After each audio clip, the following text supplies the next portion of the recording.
You ask Tiger to solve. This deals with linear equations with one unknown. The final result is x equals 26. Let's solve it step by step. Group all constants on the right side of the equation. Subtract 2 from both sides.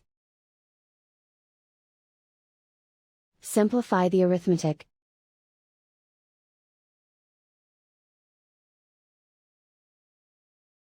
Isolate the x. Divide both sides by 2. Simplify the fraction.